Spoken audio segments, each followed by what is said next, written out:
الرجيم بسم الله الرحمن الرحيم لقد كان لكم في رسول الله أسوة حسنة صدق الله مولانا العظيم وصدق رسوله النبي الكريم ونحن على ذلك من الشاهدين والشاكرين والحمد لله رب العالمين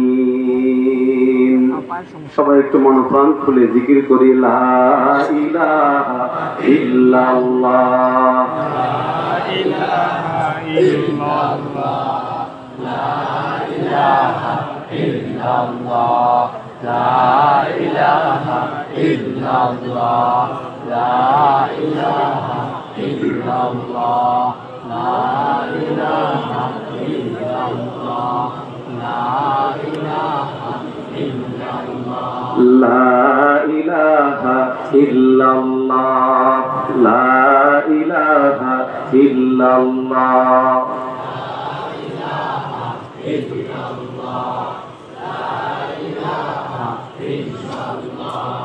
لا إله إلا الله محمد رسول الله صلى الله عليه وسلم الحمد لله রব্বি কারীমের দরবারে লাখ কোটি শুকরিয়া আদায় করছি যিনি আমাদেরকে ঢাকা জেলা উত্তর শ্রমিকদের উদ্যোগে আয়োজিত আজকের এই সিরাতুন নবী সাল্লাল্লাহু আলাইহি ওয়াসাল্লাম ইসলামী মহাসম্মেলনে আসার বসার তৌফিক দান করেছেন। এজন্য আমরা সকলে মনোপ্রাণ খুলে দিল থেকে আওয়াজ করে বলি আলহামদুলিল্লাহ। উপস্থিত অধ্যকারে মাহফিলের সম্মানিত প্রধান অতিথি হযরত শেখ চরমনাই দামাত বারাকাতুহুম, আমার সামনে উপবিষ্ট সম্মানিত উলামায়ে কেরাম এবং শ্রোতা মণ্ডলী, পর্দার আড়ালের মা বোনেরা, বিজ্ঞ উলামায়ে কেরাম দীর্ঘ সময় থেকে আপনাদের সামনে আলোচনা করেছেন বিভিন্ন বিষয় নিয়ে, বিভিন্ন পাঠ নিয়ে, অধ্যায় নিয়ে। আমাকেও দায়িত্ব দেওয়া হয়েছে কিছু কথা বলার জন্য। আমিও নিয়ত করেছি বলবো, আপনারা শুনবেন তো? আরো আসতে বলেন, আরেকটা আওয়াজ দিয়ে বলেন শুনবেন তো ইনশাআল্লাহ। আল্লাহ আমাদের হাতগুলোকে কবুল করে।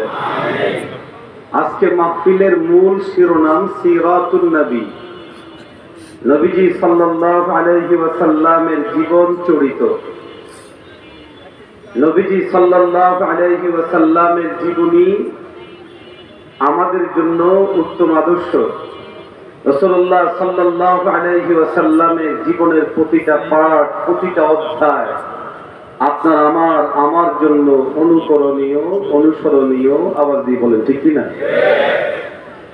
দুর্ভাগ্যজনক বিষয় হলো, মুখে আমরা যতই বলি নবীজি আমাদের জন্য অনুকরণীয়, অনুসরণীয়, কিন্তু আমরা এমন ভাবে বেড়ে উঠি, এমন ভাবে গড়ে উঠি, এমন ভাবে আমরা নিজেদেরকে স্থির করি, খণ্ডিত আংশিক কিছু জায়গা ছাড়া আমরা আল্লাহ রাসূল সাল্লাল্লাহু আলাইহি ওয়াসাল্লামকে অনুসরণ করতে চাই না, বাস্তবায়ন করতে চাই না নবীর আদর্শকে।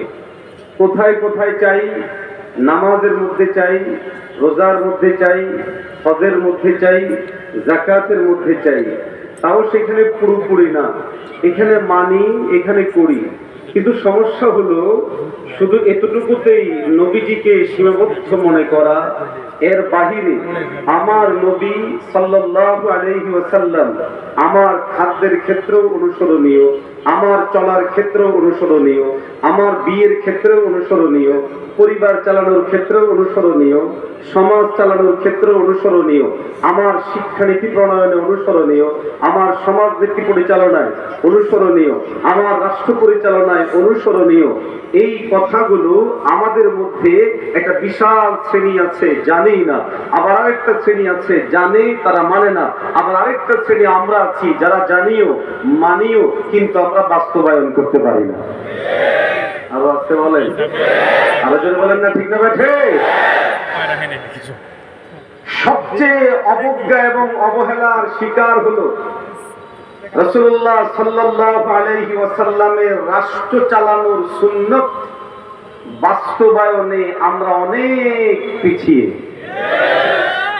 বলো না, ঠিক না? বরং আমাদের বহু ভাই, বহু বোন, বহু ইমানদার এমনও আছে যারা রাষ্ট্র পরিচালনা সুন্নাত এই ধারণাও রাখে না, ফলে এই আবেগ আগ্রহ জাগে না, বরং রাষ্ট্র পরিচালনা থেকে দূরে থাকা এটাকেই দিন মনে করে। আছে না? আর এই জিনিস প্রতিষ্ঠিত করার জন্য দীর্ঘ সময় পর্যন্ত সেকুলাররা, পশ্চিমারা, ইহুদি নাসারা, বেঈমানরা বিভিন্ন কলা কৌশলে, বিভিন্ন উপাদান তৈরি করে, বিভিন্ন ক্ষেত্র তৈরি করে, পরিবেশ পরিস্থিতি তৈরি করে আমাদের সামনে এই জিনিস বোঝাতে সক্ষম হয়েছে আপনাদের কাজ মসজিদে, আপনাদের পরিধি ৩.৫ হাত বড়িতে, আপনাদের পরিধি শুধুমাত্র নিজস্ব জায়গায় ধর্মীয় কাজে, এর বাহিরে সমাজ ধর্মের আলোকে চলবে না, এর বাহিরে পরিবার ধর্মের আলোকে চলবে না, মসজিদের বাহিরে, ধর্মের বাহিরে রাষ্ট্র ধর্মের আলোকে চলবে না। ধর্ম ভিন্ন জিনিস, কর্ম ভিন্ন জিনিস। ধর্ম হলো নামাজ, রাজনীতি ধর্ম না। ধর্ম হলো নামাজ, রাষ্ট্র পরিচালনা ধর্ম না। আপনি যদি ধার্মিক হন তাহলে আপনি শুধু ব্যক্তিগত ইবাদতে থাকবেন, রাষ্ট্র পরিচালনা আসবেন না। রাষ্ট্র পরিচালনা একটা ভিন্ন মানুষের কাজ। এখানের জন্য শুটওয়ালা লোক লাগবে। এখানে পীরের কাজ না, হুজুরের কাজ না, মৌলবীর কাজ না। এইভাবে করে করে আমাদেরকে দূরে সরিয়ে রাখা হয়েছে। অথচ বাস্তবতা হলো এই, দিন ও ধর্মের অনেকগুলো গুরুত্বপূর্ণ কাজ এমন আছে যেই কাজগুলো রাষ্ট্রের দায়িত্বভার গ্রহণ করা ব্যতীত, রাষ্ট্র চালানোর সুন্নাত পালন করা ব্যতীত আপনার আমার বাস্তবায়ন করা সম্ভব। আরো আসতে বলেন, যদি বলেন সম্ভব। যেমন আল্লাহ পাকের একটা বিধান হলো তা'মুরুনা বিল মারুফ ওয়া তানহাউনা আনিল মুনকার। দুটো বিধান আমরা সবাই জানি। আমর বিল মারুফ করুন, নাহি আনিল মুনকার থেকে মানুষদেরকে বারণ করেন। আমর বিল মারুফ, এই সমাজের মানুষেরা নামাজ পড়ো, এই সমাজের মানুষেরা দাড়ি রাখো। এই যে আদিষ্টভাবে এই কাজগুলো যদি আপনার আমার করতে হয়, আপনি আমি ব্যক্তিগত পর্যায়ে এটা বাস্তবায়ন এই পরিমাণ সহজ নয়, যেই পরিমাণ সহজ যদি আপনি আমি রাষ্ট্রীয়ভাবে বুঝতে পারি, তখন আমাদের জন্য যেই পরিমাণ সহজ ব্যক্তিগতভাবে এটা এই পরিমাণ সহজ নয়। ওয়া তানহাউনা আনিল মুনকার, নিষিদ্ধ, শরিয়া বিরুদ্ধ, অপছন্দনীয়, শরিয়া গর্হিত কাজগুলো নিষেধ করার জন্য আল্লাহ বলেছেন। আর এই নিষিদ্ধ আমি যদি সাধারণ মানুষ হই, সেভাবে বাস্তবায়ন করা সম্ভব না। আমি চাই সুদ নিষিদ্ধ হোক, আমি চাই মদ নিষিদ্ধ হোক, আমি চাই আরো আরো অন্যায় নিষিদ্ধ হোক, কিন্তু আমি যদি রাষ্ট্রের দায়িত্বভার বহন না করি, তাহলে এই সুন্নাহ বাস্তবায়ন করা, এই বিধান বাস্তবায়ন করা আমার পক্ষে কোনোদিন সম্ভব নয়। এতটুকু হবে। রাস্তায় নামবো, মিছিল করব, আবদার বলা হয় এটা। আবদার ভিন্ন জিনিস, দাবি করা ভিন্ন জিনিস, বাস্তবায়ন ভিন্ন জিনিস। বাস্তবায়ন করতে হলে বাস্তবায়নের জায়গায় বসতে হবে। ব্যক্তিগত ইবাদত ভিন্ন জিনিস, রাষ্ট্রীয় ইবাদত ভিন্ন জিনিস। আমার নবী ব্যক্তিগত ইবাদত করেছেন, আমার নবী রাষ্ট্রীয় ইবাদত করেছেন। আমার নবী ব্যক্তিগত জায়গা থেকে বিধানাবলী পালনের জন্য লোকদেরকে আদেশ দিয়েছেন, দাওয়াত দিয়েছেন।